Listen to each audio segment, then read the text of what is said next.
Die Eigenschaften erfolgreicher Unternehmer sind schon so oft beleuchtet worden. Auf der Suche nach der Formel zum ewigen Glück und Erfolg.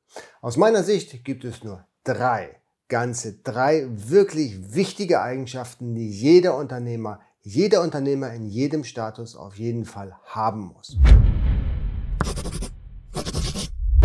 Hallo, mein Name ist Jens Lindner und auf diesem Kanal geht es um Business-Konzepte, um Tools und um Gears und so wie in diesem Video um Mindset. Wenn du das spannend findest, dann solltest du jetzt den Kanal abonnieren, den Abo-Button drücken, so verpasst du kein neues Video. Ich beobachte lange erfolgreiche Menschen. Was genau tun diese Menschen? Was genau ist das Geheimnis ihres Erfolges? Und auf der anderen Seite habe ich mir Menschen angeschaut, die eben nicht so erfolgreich sind, aber dennoch das Potenzial gehabt hätten, erfolgreich zu werden. Und hier habe ich versucht, Unterschiede herauszufinden. Warum sind die eigentlich schlechtere Voraussetzungen hatten, deutlich erfolgreicher geworden als die allerbesten Voraussetzungen mit in die Wiege gelegt worden sind, aber das komplett verspielt haben. Ich kenne da viele Beispiele aus meinem Bekanntenkreis, aus meinem Freundeskreis, berühmte Persönlichkeiten und Persönlichkeiten, die eben nicht so berühmt geworden sind, aber das Potenzial gehabt hatten. Und hieraus haben sich wirklich drei wichtige Dinge herauskristallisiert, was der Unterschied zwischen diesen beiden Personengruppen ist. Die erste Eigenschaft erfolgreicher Unternehmer ist die Disziplin. Disziplin ist nicht gleich Motivation. Motivation ist etwas, das würde ich sowieso tun, da habe ich Lust zu, da bin ich committed. Die Disziplin geht deutlich weiter, denn die Disziplin setzt dann ein, wenn die Motivation nachlässt. Und jetzt mal ganz ehrlich, wer von uns ist denn durchgehend, ständig, 100%ig motiviert in das, was er tut? Die allerwenigsten. Und genau dann, wenn die Motivation nachlässt, muss die Disziplin an dessen Stelle setzen. Sei es zum Beispiel, morgens früh aufzustehen. Ja, also es gibt viele erfolgreiche Unternehmer, wie zum Beispiel Tim Cook, den CEO von Apple. Dann haben wir Arnold Schwarzenegger, der morgens um 5 Uhr aufsteht.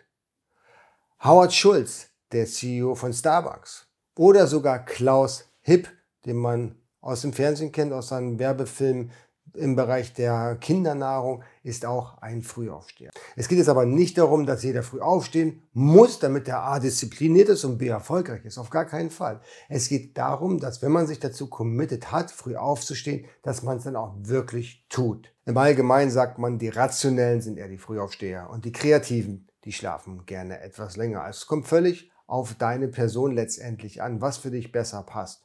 Aber wenn du dich committed hast und sagst, okay, du stehst jetzt jeden Morgen um 4:30 auf und machst dein Zeug, dann solltest du auf jeden Fall hier auch diszipliniert am Ball bleiben.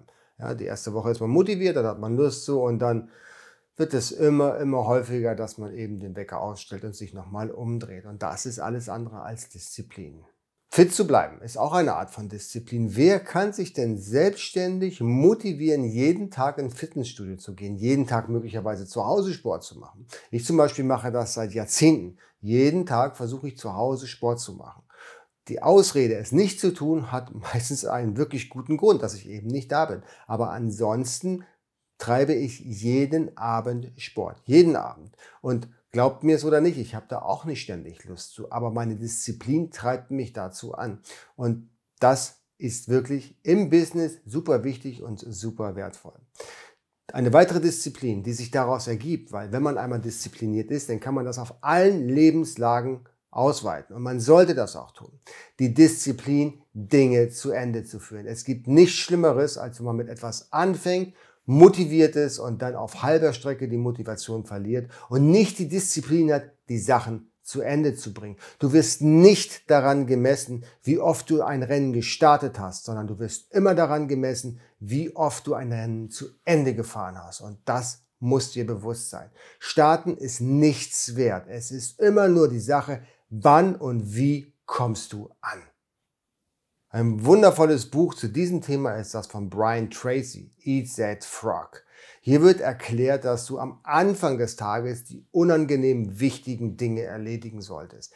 Keiner hat Lust dazu. Gerade wenn es unangenehm ist, fühlt es sich nicht gut an. Aber stell dir vor, du hast dein Zeug, dein unangenehmes, wichtiges Zeug bereits schon in den ersten Stunden deines Tages abgearbeitet. Wie großartig fühlst du dich dann. Disziplin ist nicht nur eine Lebenseinstellung, das ist lebensnotwendig, wenn du als Unternehmer erfolgreich sein möchtest. Die zweite Eigenschaft erfolgreicher Unternehmer ist nicht minder wichtig. Sei flexibel. Flexibilität macht das Überleben aus. Wenn du unflexibel wie die Dinosaurier bist, dann stirbst du irgendwann aus. Der Markt um dich herum verändert sich und wenn du dich nicht mitveränderst, dann hast du auch kein Recht, am Markt zu bestehen und zu überleben. Du musst flexibel sein, so flexibel und agil wie nur möglich. Jetzt sagen mir viele, hey, warum soll ich denn flexibel sein? Warum soll ich mich verändern? Mein Business läuft doch, ich habe wachsende Umsatzzahlen, mir geht das finanziell gut. Und jetzt sage ich dir was. Stell dir mal vor, du wärst flexibel und würdest dich dem Markt auch noch anpassen. Wie großartig wäre es für dich und dein Unternehmen erst dann, wenn du sagst, okay, ich kann mich dem Markt anpassen und ich kann noch viel, viel mehr Umsatz machen.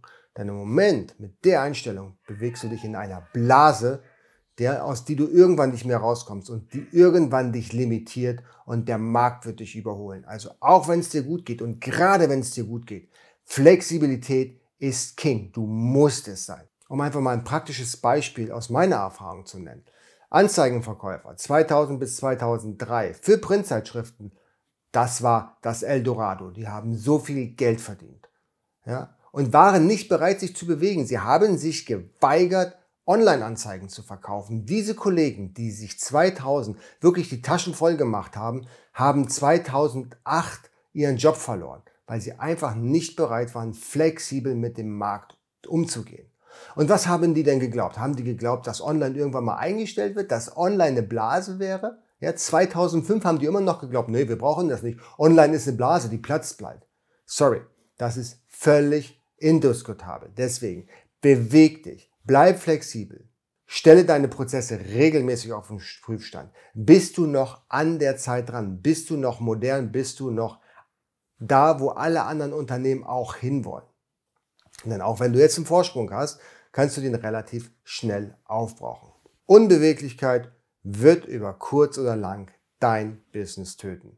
Also, Regel Nummer 2, super wichtig, Flexibilität. Sei flexibel, egal wie gut oder wie schlecht es dir geht.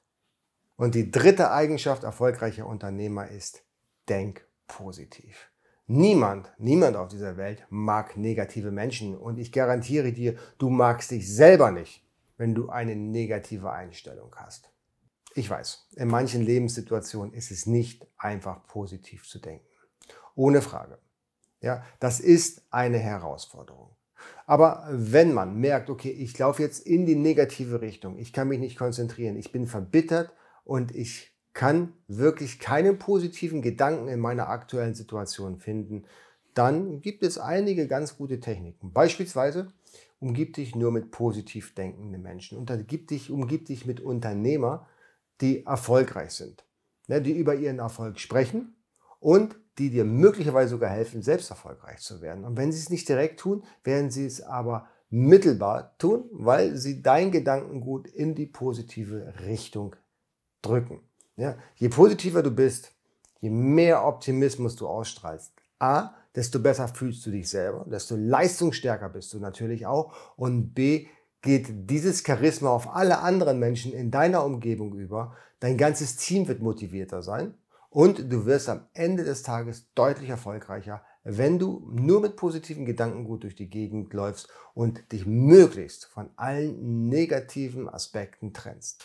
Sei es von Freunden, die dir ständig sagen, das schaffst du nicht, das kannst du nicht, das hat noch nie jemand geschafft. Solche Leute brauchst du nicht. Du halt dich von solchen Leuten fern. Nimm lieber Leute in deinem Umkreis auf, die dich unterstützen, die sagen, probiere es hat zwar noch nie jemand gemacht, aber wir glauben an dich. Und vor allen Dingen, wenn du sagst, okay, die aktuelle Nachrichtensituation im Fernsehen, im Internet ist mir zu negativ, dann halte ich einfach davon fern. Ganz nach dem Modell von Timothy Ferriss, der Diätsinformationen, die er in seinem Buch Die 4-Stunden-Woche thematisiert hat. Wenn es dir zeitweise nicht möglich ist, dich von diesen News nicht nochmal positiv befreien zu können, dann lass sie komplett weg. Du brauchst keine Nachrichten. Gerade nicht die Nachrichten, wo du sowieso keinen Nutzen daraus ziehst, wo du keine unmittelbare Handlungsaufforderung bekommst oder die du verändern kannst. Das ist interessant zu wissen, aber es bringt dich kein Stück weiter in deiner aktuellen Situation. Und gerade dann, wenn du Schwierigkeiten hast, gerade dann, wenn du negativ belegt bist, solltest du dich genau von solchen Sachen einfach fernhalten. Kapp einfach diese Informationen, damit du dort wieder in die richtige Richtung läufst. Ganz bestimmt gehe ich im Laufe dieses Kanals noch auf einzelne Themen tiefer ein. Deswegen solltest du jetzt den Kanal abonnieren und die Glocke drücken. Und vor allen Dingen lass mich wissen, was glaubst du, was ist noch wichtig für erfolgreiche Unternehmer? Oder was machen erfolgreiche Unternehmer anders als nicht so erfolgreiche Unternehmer? Lass es mich unten in den Kommentaren wissen und wir sehen uns beim nächsten Video. Mach's gut. Ciao.